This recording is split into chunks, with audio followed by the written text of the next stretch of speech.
आगे बढ़ेंगे और अब बात पीएम मोदी के धुआंधार चुनाव प्रचार की कर लेते हैं। 24 में 400 पार का लक्ष्य पूरा करने के लिए पीएम मोदी धुआंधार चुनाव प्रचार कर रहे हैं। दक्षिण में कमल खिलाने के लिए पीएम मोदी पूरा जोर लगा रहे हैं। आज तमिलनाडु के वेल्लोर पहुंचे जनसभा की। साथ ही विरोधियों पर जमकर बरसे भी। उन्होंने करप्शन के मुद्दे पर डीएमके को सवालों के कटघरे में खड़ा किया और आरोपों के तीखे बाण चलाए। तमिलनाडु के अलावा पीएम मोदी आज महाराष्ट्र में भी गरज रहे हैं। महाराष्ट्र में रामटेक में पीएम की चुनावी जनसभा का कार्यक्रम है और इस दौरान वो एनडीए के पक्ष में माहौल बनाने की फिर से कोशिश करेंगे। लेकिन इससे पहले आज तमिलनाडु के वेल्लोर में उन्होंने कैसे विरोधियों पर निशाना साधा, सुन लेते हैं। இவங்களுக்கு ஒரே ஒரு குறிக்கோள் தான் இருக்கு. எப்படியாவது பொய் சொல்லி மக்களை ஏமாத்தி தொடர்ந்து நம்ம ஆட்சியில இருக்கணும்ங்கிறது மட்டும்தான் அவங்களோட ஒரே குறிக்கோள். இப்படி பல தலைமுறைகளாக ஆட்சியில இருந்த இவங்க அடிக்கடி சொல்றது என்ன தெரியுங்களா? வறுமையை ஒழிப்போம். डीएमके ने तमिलनाडु और देश के भविष्य, हमारे छोटे छोटे बच्चों को नहीं छोड़ा है। स्कूल तक ड्रग्स कारोबार का शिकार हो गए हैं। इन ड्रग्स माफियाओं को किसका संरक्षण हासिल है?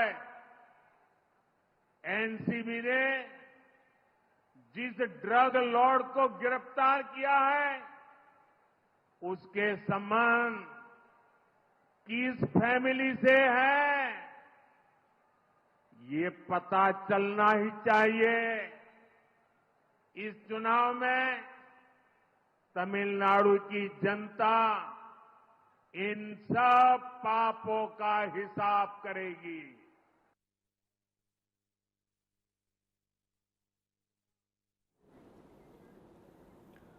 तमिलनाडु के वेल्लोर से किस तरीके से विरोधियों पर निशाना साधा आपने सुना। अब तमिलनाडु के मेट्टुपालयम में पहुंचे हुए हैं पीएम मोदी, इस वक्त संबोधित कर रहे हैं, सुन लेते हैं। और इनमें अधिकांश एससी, एसटी, ओबीसी समाज के लोग हैं। நண்பர்களே, இந்த காங்கிரஸ் திமுகவோட இந்தி கூட்டணி இருக்கு பாருங்க, இவங்க பல தலைமுறைகளாக ஆட்சியில தொடர்ந்து இருந்துகிட்டே இருக்காங்க. இவங்க கோடிக்கணக்கான ஏழைகள், பட்டியலின சகோதரர்கள், தலித் மக்கள், இவங்க எல்லாரையும் வீடு கிடைக்காம, மின்சாரம் கிடைக்காம, குடிக்க தண்ணி கிடைக்காம தவிக்க விட்டுக்கிட்டு இருந்தாங்க. ஏன்னா அவங்களோட அடிப்படை எண்ணமே அவங்களுக்கு வீடு, தண்ணி, மின்சாரம் எல்லாம் கிடைச்சிடக்கூடாது, அவங்க அப்படியே தான் இருக்கணும்னு நினைச்சாங்க. ஆனால் நம்முடைய பாஜக அரசு கோடிக்கணக்கான மக்களுக்கு பிரதமர் ஆவாஸ் யோஜனாவில் வீடுகளை வழங்கி இருக்கிறது. ஒவ்வொரு கிராமத்திற்கும் மின்சாரம் வழங்கி இருக்கிறது. तमिलनाडु के मेट्टुपालयम से पीएम मोदी को आप सुन रहे थे, जहां एक बार फिर लेकिन कई बार हमारे और भी साथी अरविंद मोहन जी भी कहेंगे सीटें कितनी मिलेगी। मेरा ये कहना है कि ये एक लॉन्ग टर्म स्ट्रेटेजी के तहत है और मैं ये ध्यान दिलाऊंगा कि दक्षिण भारत में बीजेपी आरएसएस ने जो काम किया था उसमें लोग आज ये कह रहे हैं कि 2 से आए 2 तो बहुत बाद की बात है। 84 में जब आंध्रा था, पीवी नरसिंह राव बाद में प्रधानमंत्री तो बाद में बने, लेकिन उसके पहले चुनाव जीते रहे, जहां से आंध्र प्रदेश में मुख्यमंत्री रह चुके थे। उन्हें आरएसएस के एक सामान्य टीचर, आरएसएस में रहकर के जो प्रचारक थे वो टीचर बने हुए थे। उन्होंने 84 के चुनाव में नरसिंह राव को हराया था। लोग अभी 2 की बात करते हैं, एक दिन राणा जी को, बाद में मैंने अपने साथियों से भी कहा था कि नहीं, दक्षिण भारत में निशाना संघ और बीजेपी का पुराना रहा है और इसलिए उस समय आंध्र प्रदेश हो, कर्नाटक हो, और इत्तेफाक ये है कि वो 83-84 के इलेक्शन में, जबकि वहां भी कांग्रेस जिस तरह से थी प्रभावशाली, वहां पर उस समय कैसा कर्नाटक में हुआ और आंध्र प्रदेश में हैदराबाद में भी गया था। इसलिए कई सरप्राइजिंग रिजल्ट तब भी आए और आज भी।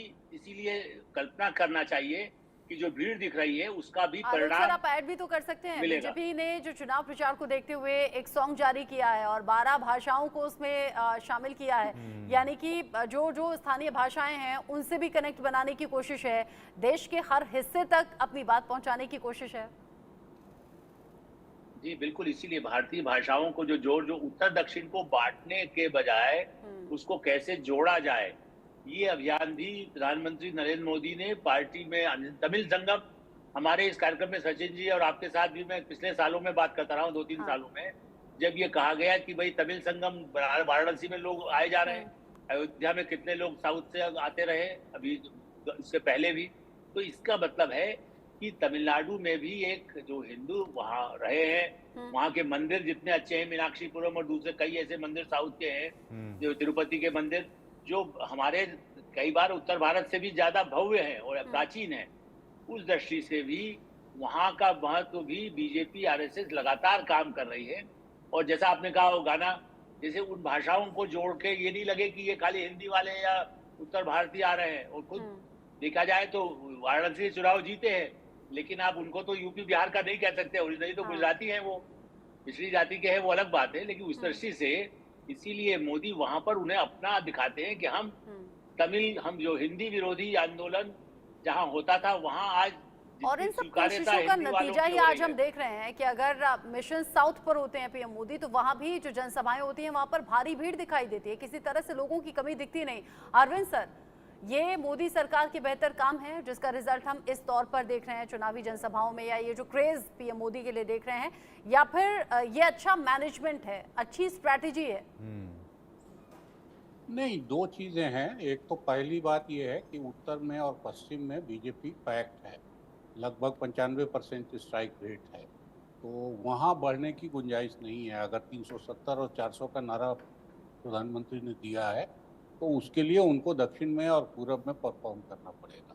और दक्षिण के भी कर्नाटक में इस बार जिस किस्म से बीजेपी हारी है चुनाव विधानसभा का, और उसके बाद लोकसभा चुनाव में भी दिक्कत दिखाई दे रही है, लिंगायत मठ के स्वामी ही खुद चुनाव मैदान में उतर गए हैं, तो जो बीजेपी के लिए बेस रहा है, इसलिए तमिलनाडु उनके लिए सबसे अभी इस बात की गुंजाइश है बनी हुई। तेलंगाना में अलायंस हो ही नहीं पाया, बड़ी मुश्किल से आंध्रा में अलायंस हुआ, उसमें भी सीटें कम मिली। तमिलनाडु में भी वो अन्ना द्रमुक से चाहते थे अलायंस, लेकिन वो अलायंस नहीं हुआ। इसके बावजूद अभी तमिलनाडु से बीजेपी को काफ़ी उम्मीदें हैं। तो प्रधानमंत्री अपना सारा जोर इस बार अगर लगा रहे हैं तमिलनाडु पर और दक्षिण भारत पर खास तौर से, तो इसका मतलब ये भी है कि उनकी लोकप्रियता उत्तर से दक्षिण की तरफ बढ़ी है, और 10 साल शासन के बाद प्रधानमंत्री के प्रति ये आकर्षण। अरविंद सर, एक चीज़ और भी